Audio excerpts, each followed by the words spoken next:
Welcome to the Funnel Effect. Thank you so much for having me. It's a real pleasure to be here. Yeah, we are doing something a little bit different today. Usually, you would look at a topic from 30,000 feet. We look at the broad trends. But today, we are really zooming in. We are getting into the weeds today for sure. We are looking at a document that is essentially the operating manual for the future of the human heart. It's a paper that claims to solve the problem of residual risk. Which is a massive claim. I mean, honestly, residual risk is sort of the monster in the closet for every cardiologist working today. Right. And before we explain what that monster actually is and how we slay it, I need to properly attribute our source material for you listening. This is a state-of-the-art review. Yeah, which is a very specific designation in the medical literature. It means this isn't just, one isolated study. Right. It is a synthesis of everything we know up to this exact moment. It is the blueprint, basically. Exactly. So the paper is titled State-of-the-Art Adjunctive Pharmacological Strategies for Residual Risk Reduction After Myocardial Revascularization. A very catchy title. Rolls right off the tongue right. It was published in the journal Eurointervention in 2026, volume 22, pages 202 to 223. And the DOI, for those who want to look it up, is 10.4244/EIJ-D-25-00598. And just looking at the author list on this thing, this is a group of heavy hitters. It is monumental. And Yeah. I am actually going to read the full list because it's important for you to understand that this isn't just one person's opinion. This is a global consensus. Go for it. Okay, here we go. The authors are Asahi Oshima, Patrick W. Cyrus, Scott Darg, J. William McAvoy, David Iwood, Torsten Dunst, David P. Taggart, John D. Puskas, Ashma Shahjahan, Faisal, Sharif Kotaro Miyashita, Akihiro, Tobe Tsongying, Sai Pruthvi, C. Ravaya, Fidelma Dunruxana Marin, Matthew J. Budoff, John J. Castellan, Eric S. Chistros from literally all over the world. Right, so when a group like that agrees on a strategy, you listen. You absolutely listen. So let's listen. The core mission of this deep dive is to understand this concept of residual risk. And let's start with a scenario that I think a lot of you listening are probably familiar with, either personally or maybe through a family member. Walk me through it. Okay, so you have chest pain. Maybe it feels like an elephant sitting on your chest. Mm-hmm. You rush to the emergency room. It's a heart attack. The classic presentation, yeah. Right. And the team springs into action. They wheel you into the cath lab. They thread a catheter up to your heart. They find the blockage and boom, they deploy a stent. And the blood starts flowing again? The pain stops. You survive. This is a modern miracle. It really is. It totally is. And then, a few days later, you go home. And the feeling is always, I'm fixed. Yeah. The plumbing was clogged. They unclogged it. They put in a little metal scaffold. And now I am good as new. And that right there is the dangerous illusion. That is what we call the mechanical view of the heart. Why is it an illusion, though? I mean, the pipe is open, right? Because the stent fixed the blockage, that it didn't fix the disease. The disease is not just that one single pinch point in the artery. The disease is atherosclerosis. It is a systemic biological process that is happening in every single millimeter of your arterial tree. So it's everywhere. Everywhere. It is inflammation, it is lipid deposition, immune dysfunction, all happening at once. So putting a stent in one spot. It's like putting a bucket under one leak in a roof that is rotting away. You caught that one drop, sure, but the roof is still rotting. And that is exactly what we call residual risk. The risk that remains even after the plumbing is fixed. Exactly. The data clearly shows that revascularization, so that's the stent or the bypass, primarily prevents heart attacks at that specific site. But it doesn't necessarily prolong your life on its own if you just ignore the biology raging in the background. That is a really sobering reality check. I think for a long time, the stent was seen as the absolute cure. It was the hero. And look, it still is in the emergency setting. If you are having a heart attack, you want a stent. But what this paper argues is that we are moving into the era of pharmacological revascularization. That phrase really stuck out to me in the text. Pharmacological revascularization. It sounds like an oxymoron. How can a drug revascularize or open up a vessel? It's a bold concept for sure.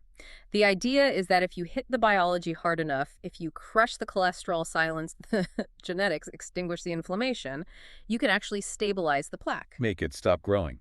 Better than that, you can make it shrink. Yeah. You can regress the disease to the point where the blood flow improves without ever touching the patient with a scalpel. So we're moving from mechanics to biology, from hardware to software, basically. Precisely. And the paper breaks this down into pillars. or as I like to think of them, the levers we can pull. And the first lever, the biggest one we have, is the one we have known about for the longest, LDL cholesterol, The quote-unquote bad cholesterol. the foundation of it all. Now, everyone listening knows about statins. They are ubiquitous. But I want to really understand how they work because the paper calls them the cornerstone. Okay, so think of your liver as a factory. One of its main products is cholesterol. Because we do need it, right? Oh yeah, your body needs it for cell membranes, hormones, digestion.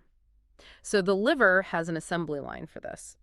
And one of the key workers on that assembly line, the foreman really, is an enzyme called HMG-CoA reductase. Okay, so HMG-CoA reductase is the foreman running the cholesterol factory. Right. A statin is essentially a pink slip for that foreman. It fires him. It inhibits that enzyme. So the factory just stops making cholesterol. And what happens then? Well, the liver panics. It says, wait, I need cholesterol to function. Since it can't make it internally, it has to steal it from the blood. Oh, wow. Yeah, so the liver cells build more receptors. Think of them as little vacuums or catcher's mitts on their surface to suck LDL out of the bloodstream. So the statin doesn't just stop the production, it actively forces the liver to clean the blood. Exactly. It's a 2-for-1.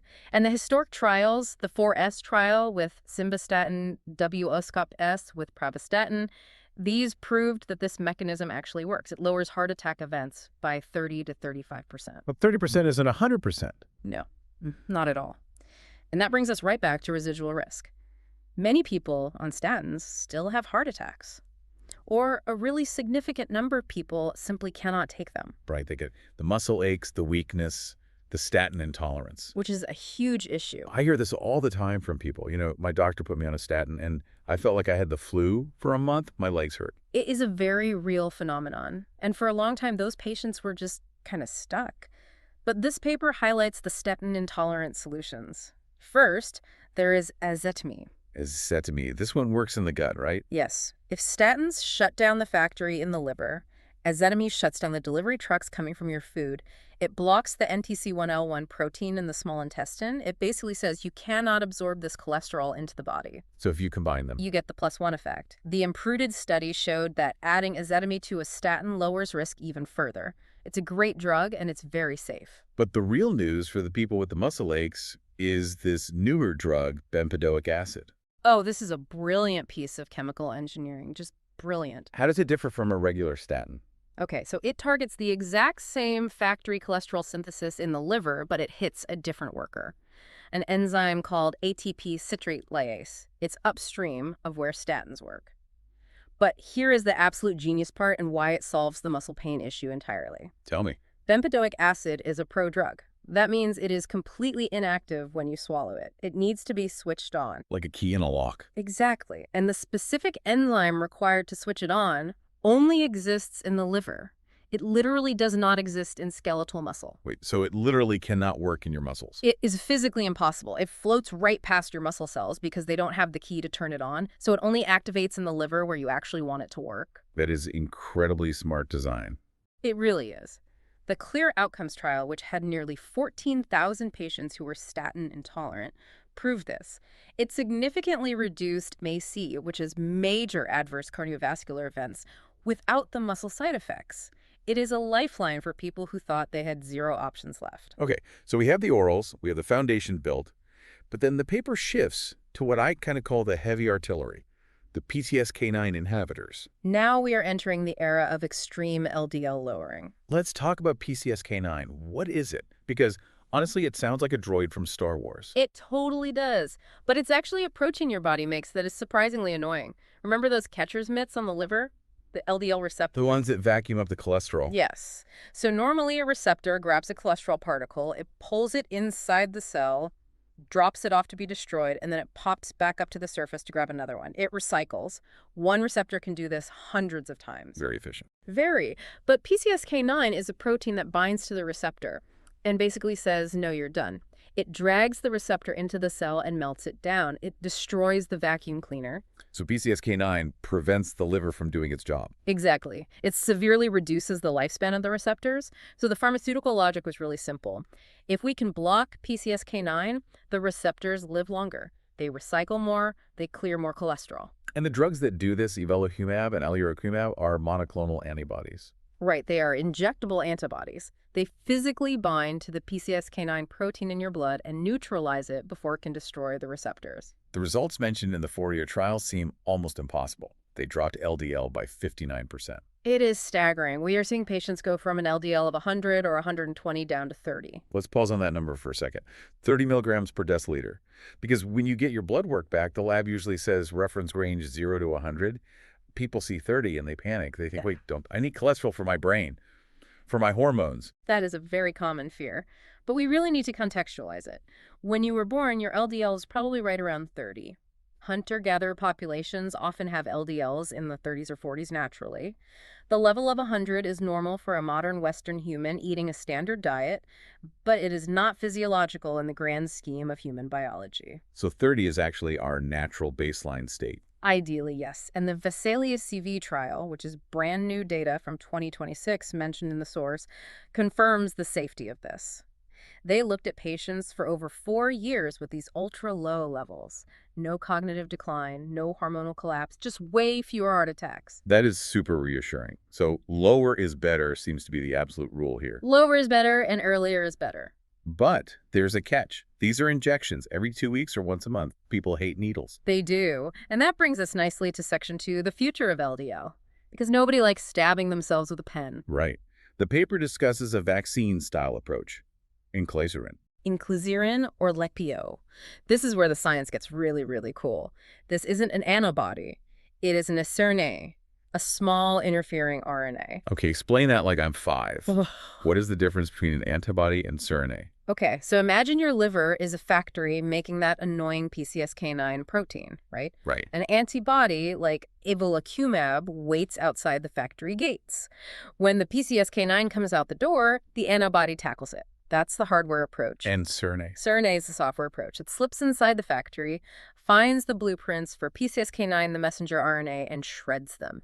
It destroys the instruction manual, so the protein never even gets made in the first place. This sounds way more efficient. It is incredibly efficient.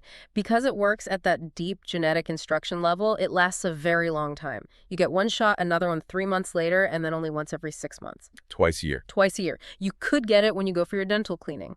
This solves the whole compliance problem. You don't have to remember to take a pill every single night. That is huge. Just out of sight, out of mind. But for the people who absolutely refuse needles even twice a year, the paper mentions the oral frontier. The holy grail of lipidology, an oral PCSK9 inhibitor. Why has this been so hard, though? Why couldn't we just make a pill before? Because the stomach is a really harsh environment. It is full of acid and enzymes designed to break down proteins. If you swallow a protein-based drug like an antibody, your stomach just digests it like a piece of steak. It never gets into the blood. So how do they solve it? With something called macrocyclic peptides. The drug is MK0616. It is a tiny, heavily constrained molecule that is tough enough to survive the stomach acid, but shaped perfectly to still block PCSK9 once it gets absorbed. And does it actually work? Oh, yeah.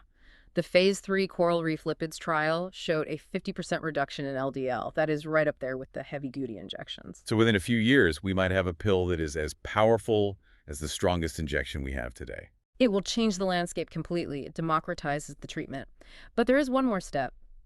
The paper goes into territory that feels straight out of science fiction. Gene editing. CRISPR. We are talking about Verve 101 and Verve 102. Now, this is different from the siRNA shredding the blueprints, right? Totally different. siRNA is temporary. If you stop taking the drug, the blueprints just come back. Gene editing is permanent. It goes into the actual DNA of the liver cell and changes the base code. It turns the PCSK9 gene off forever. One shot, and you were cured for life. One and done. The Heart-1 trial showed up to a 55% reduction that was sustained over time. But the paper does mention a safety hiccup with this, right? There is always a hiccup in pioneer science. In the Heart-1 trial, one patient had a transient spike in liver enzymes and low platelets, so they halted the trial out of an abundance of caution. Was it the gene edit itself that caused it? They actually don't think so. They believe it was the delivery truck the lipid nanoparticle used to carry the CRISPR editor into the cell. It's essentially an immune reaction to the packaging material. So how do they fix the packaging? They developed VRVE-102. They switched the delivery system to something called GalNAc, which is exactly what inclisiran uses. It's much gentler on the body. The Heart-2 trial showed a 69% maximal reduction with no serious adverse events so far. 69% reduction for life. I mean, this brings up a massive question. If we can just edit the genome to prevent heart disease, who gets it? That is the ethical question of the century. Right now, we treat people after they get sick. This technology suggests we could treat a healthy 30-year-old with high genetic cholesterol and ensure they never get sick. But the cost, the access, it forces us to rethink how we do medicine entirely. It's a true preventative cure. It is. It's the holy grail. Okay, so we have covered LDL pretty extensively. Yeah. But the paper calls out another villain, the genetic ghost, lipoprotein little I. LP little I. Yes. I feel like this one completely flies under the radar. When I get my physical, my doctor checks LDL, HDL, triglycerides. I don't ever recall seeing LP little I on the lab sheet. And that is a tragedy, frankly. LP little a is the most common genetic risk factor for heart disease that nobody talks about. What is it exactly? Imagine a standard LDL particle that's the bad cholesterol. Now imagine wrapping it in sticky Velcro. Velcro. That is essentially what the Apple lipoprotein little a tail is. It makes the particle sticky. It clings to the artery wall much more aggressively than regular LDL.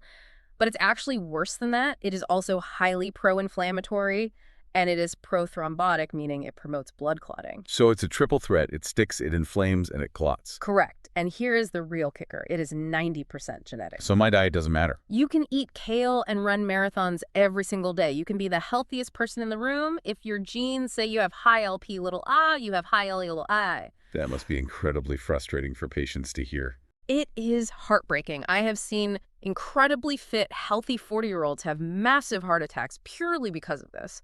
And until very recently, we could tell them, hey, you have this high risk, but we couldn't do anything about it. Statins do not lower it. Diet does not lower it. But the source says the new wave has finally arrived. The silencing therapies are back again. Because this is purely a genetic issue, it is the absolute perfect target for RNA drugs. Let's look at the data here. Zerlasiran. And siRNA, targeting the LP production in the liver, the Alpacar 360 trial, it showed an 80% reduction. 80% is massive. It is. But look at Lepodisiran, the Alpaca trial. A single dose reduced LP at little by 94%. 94%. That basically just wipes it out entirely. It effectively eliminates the risk factor. It takes a high-risk patient and just resets their genetic dial back to zero. And then there's muvalaplin. That's an oral drug, right? Yes. It's a small molecule that physically prevents the Velcro tail from attaching to the LDL particle in the first place. The Kaken trial showed up to an 85% reduction. This feels like a massive victory lap for science. We went from literally nothing we can do to a 94% reduction in the span of just a few years. It is the single most exciting development in lipidology right now, bar none. The guidelines now state that everyone should be tested for LP little a once in their lifetime. Just once. Since it's genetic, the level doesn't really fluctuate over your life. One test tells you if you are in the danger zone. If you are listening to this right now and you haven't had it checked, ask your doctor for it. That is extremely good advice. Now let's pivot to Section 4 triglycerides. The energy packets. This is a messy field. There is a lot of controversy here. Let's start with the old school approach, fibrates. Right. Drugs like fenofibrate and gemfibrozil, we have used them for decades. They lower triglycerides really nicely on the lab sheet, but they don't seem to stop heart attacks. The prominent trial with a new drug called pemafibrate was a huge disappointment. It lowered triglycerides by 26%, but there was absolutely zero reduction in cardiovascular events. So this is the big distinction between treating the number on the paper and actually treating the risk to the patient. Exactly. Just making the blood test look better doesn't always translate to helping the human being. Which brings us to the absolute biggest fight in the grocery store supplement aisle. Fish oil. Omega-3s. Oh boy, this is a minefield. I walk into the pharmacy and there are literally 50 bottles. Heart Health Triple Strength Krill Oil. Are any of these actually doing anything? Most of them. Probably not, and some of them might actually be hurting you. Wait, hurting you? Explain that. The source makes a very, very sharp distinction between quote-unquote fish oil, which is a crude, over-the-counter mixture of EPA and DHA, and prescription-grade icosapent ethyl. Okay, so icosapent ethyl is pure EPA. Correct. The REDUCE-IT trial used 4 grams a day of this highly purified EPA, and it was a smash hit. A 25% reduction in MACE, that is statin-level benefit. So why did that work so well when all the other fish oils failed? We think it's because pure EPA does way more than just lower triglycerides. It physically integrates into the cell membranes, it stabilizes them, it has a strong antioxidant effect. The Evaporate trial even showed it caused plaque regression. It literally shrank the plaque in the arteries. Okay, so pure EPA is the good guy. What about the mixed stuff on the shelves? The Strength trial and the OMEI trial tested the mixed omega-3s, the EPA plus DHA combo. They showed zero benefit. Literally zero. Zero. And worse than that, they showed an increased risk of atrial fibrillation. AFib. That's an irregular heartbeat, right? That increases your stroke risk. Exactly. So if you are taking a random mega omega supplement off the shelf, you might be getting a dose of oxidized rancid oil that does absolutely nothing for your heart attack risk, but actively increases your risk of developing an arrhythmia. That is the dirty fish oil scandal right there. It is. The takeaway is clear. If you need it for heart protection, you need the prescription-grade pure EPA. The over-the-counter stuff is a complete gamble. Fascinating. And what about the people with severe genetic triglyceride issues? The ones with numbers in the thousands? We have new genetic targets for them too, APOC3 and AGPTL3. Even more acronyms for us to track. I know, it's a lot. Think of APOC3 as a brake on the body's ability to clear fat from the blood. If we cut that brake line, the body clears fat much faster. Drugs like olezarsen and plozasiran target this. They show massive reductions, up to 80%. This is crucial because it prevents pancreatitis, which is actually the main life-threatening risk for these specific patients. Let's move on to section 5, the good cholesterol myth. HDL. Our old friend. We have been told for like 40 years high HDL is good. It protects your heart. It's a really nice story, right? The garbage truck that carries the bad cholesterol away. But when we actually tried to boost it with drugs, we failed miserably. The source literally calls it the HDL disappointment. We developed these drugs called CETP inhibitors. Torcetrapib was the most famous failure. It raised HDL sky high, and people started Dying from taking the drug. Yes. It raised blood pressure and had severe off-target toxic effects. It turned out that just having more HDL particles doesn't mean they are functioning properly. You can have a million garbage trucks on the road, but if all the drivers are on strike, the trash just doesn't move. What about the infusion therapies I remember hearing about pumping in artificial HDL? CSL-112. It was just recently discontinued, showed absolutely no clinical benefit. So is HDL just dead as a target? As a primary drug target? Yeah. Mostly, yes. But there is one lone survivor, obicetrapib. The redemption arc. It is a new CETP inhibitor, but it's much cleaner. It doesn't raise blood pressure. And in the Brooklyn and Broadway trials, it lowered LDL very effectively while also raising HDL. So it does both at the same time? It does. But the experts in the paper are very cautious about this. They ask a fundamental question: is the benefit coming from the high HDL? Or is it just because the drug smashes the LDL even lower? And what's the consensus there? It's probably the LDL lowering. The HDL rise might just be a cosmetic byproduct. But hey, if the drug works and it's safe, we will gladly take it. Fair enough. Now section 6. This is where the paradigm really shifts for me. Inflammation. The fire in the arteries. Because we used to think of atherosclerosis just as plumbing, right? Clogged pipes. Grease trapped in the drain. That is very much the 20th century view. The 21st century view is that it is primarily an immune disease. Expand on that. How is it immune? When cholesterol gets stuck in the artery wall, your body sees it as a foreign invader, just like a splinter in your finger. So it sends in the immune system the macrophages, the white blood cells, to eat the cholesterol. Like little Pac-Man cells. Exactly. But they eat too much of it. They get completely full of fat and they die. They rupture and release toxins. And then they send out chemical signals to call for even more help. This creates a festering, highly inflamed abscess right in the wall of your artery. That sounds incredibly vivid. It is. And eventually that intense inflammation weakens the fibrous cap covering the plaque. And just like a pimple popping, it ruptures. That rupture is what causes the sudden blood clot that stops the heart. So the cholesterol is the fuel, but the inflammation is the actual spark. Exactly. You can have a huge, stable, highly calcified plaque that sits there for 20 years and does absolutely nothing. Or you can have a tiny, hot, inflamed plaque that ruptures and kills you tomorrow. We need to cool down the hot ones. And the drug leading the charge on cooling it down is colchicine, the gout drug. The ancient gout drug?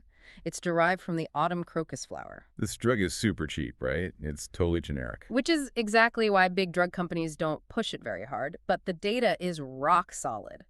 The LOTOCO-2 trial showed a 31% reduction in cardiovascular events in chronic coronary syndrome. 31%. That's literally as good as a statin. It really is. And the Culture trial showed very similar benefits. But as always, science is messy. The CLEAR trial in 2024 showed a contradiction. What happened to that one? They gave colchicine right during the acute phase of a heart attack while the patient was literally still in the hospital bed, and it didn't help. So it works for the slow burn, but not for the raging forest fire. That's the current thinking. Yeah. It's a maintenance drug for secondary prevention. It keeps the simmering inflammation from boiling over. But it's not an emergency brake you pull during an active event. What about targeting the specific inflammatory signals, the cytokines? Now, this is much more precise. The CANTOS trial was famous for this. It used canakinumab, which is an antibody that directly targets interleukin-1 beta. It proved the whole hypothesis. It lowered heart attacks significantly without lowering cholesterol at all. Wow, so it proved that inflammation is an entirely independent killer. Yes, absolutely. But canakinumab is wildly expensive, and it slightly increased the risk of fatal infections, so we don't really use it in practice. But it paved the way for newer ones like ziltivekimab. Right, ziltivekimab targets IL-6. It's safer. The RESCUE trial showed it massively drops inflammatory markers. It's being looked at very specifically right now for patients with chronic kidney disease because they are highly inflamed. And looking even further upstream in the process, the inflammasome. The NLRP3 inflammasome. This is the master switch, the central alarm bell inside the cell. If we can dampen this, we stop the entire cascade IL-1, IL-6, everything down the line. There are experimental drugs like VX-765 and even natural compounds like arglabin being studied for this right now. So the ultimate future equation Yeah. is low cholesterol plus low inflammation equals no plaque rupture. That is the exact formula we are chasing. Which leads us perfectly to Section 7 strategy. The source has this amazing diagram, Figure 1, about theranostics. Theranostics. It's a blend of therapy plus diagnostics. They talk about, quote, painting the plaque. This sounds incredibly cool. Oh, it is. Right now, when a doctor does an angiogram, they inject a dye and take an x-ray. They just see the shadow of the blood flow. They can see where the pipe is physically narrow. But they can't see the underlying biology. Right. They can't see if the plaque is hot or stable. They can't see the information inside the wall. So how does this painting actually work? The paper discusses using special customized antibodies, LO1 and LO9, that are tagged with a fluorescent marker. It's a dye that glows brightly under near-infrared light. So it's like using a highlighter pen inside the artery. Exactly. LO1 binds specifically to oxidized lipids, the rancid, highly dangerous core of the plaque. LO9 binds to the structure, so you could snake a camera down into the artery and literally see the most dangerous spots glowing red on the screen. That changes absolutely everything. You wouldn't just stent the tightest spot anymore, you would stent the glowing spot. You would treat the actual biological threat you can see. It moves us completely from guessing to knowing. That is the future.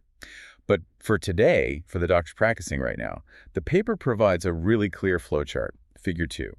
How should a doctor actually navigate this massive funnel of drugs? It is a very stepwise, logical approach. Step 1, you max out the statin. That is still the absolute base of the pyramid. Okay. Step 2, you check the LDL. If it is still above 55 milligrams per deciliter, which is the strict new target, you add ezetimibe. And if it's still high after that? Step 3, you add bempedoic acid. And if it's still high? Step 4, you bring out the heavy artillery. The PCSK9 inhibitors evolocumab or inclisiran. So you just keep stacking bricks until you build the wall high enough. Exactly. And parallel to all of that, you check LP little once in their life. If it's high, you acknowledge the risk and monitor it. And you check their inflammation level, the HSCRP. If it's over 2 Thel, you strongly consider adding colchicine. It's a very personalized algorithm. It's no longer just take 2 aspirin and call me in the morning. No, it is the definition of precision medicine. But we do have to address the elephant in the room here, cost. These new drugs, the PCSK9, the gene editors, they are incredibly expensive. They are. The medical innovation is vastly outpacing the economics right now.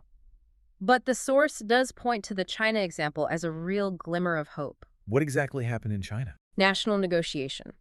The government stepped in and negotiated the price of PCSK9 inhibitors aggressively with the manufacturers. They dropped the out-of-pocket costs for patients from 89% of their daily disposable income all the way down to 6%. Wow. So smart policy can actually fix the access problem. It can and it must. If the drugs are affordable, we can essentially wipe out this disease. And there is also a brief mention of the polypill. Yes. This is all about simplicity. You put the statin, the ezetimibe, and maybe a low-dose blood pressure med all into one single pill. Just make it as easy as possible. If you make it easy and you make it cheap, people will actually take it. And compliance is half the battle in cardiology.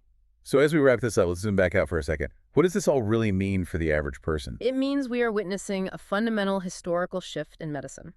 We are officially moving from mechanical cardiology, where we just wait for a devastating crash and then try to fix the wreckage with metal stents, to biological cardiology. We are editing genes. We are silencing RNA. We are literally painting plaque to see it glow. We are finally attacking the root cause. We are entering an era where we can prevent the disease from ever progressing in the first place.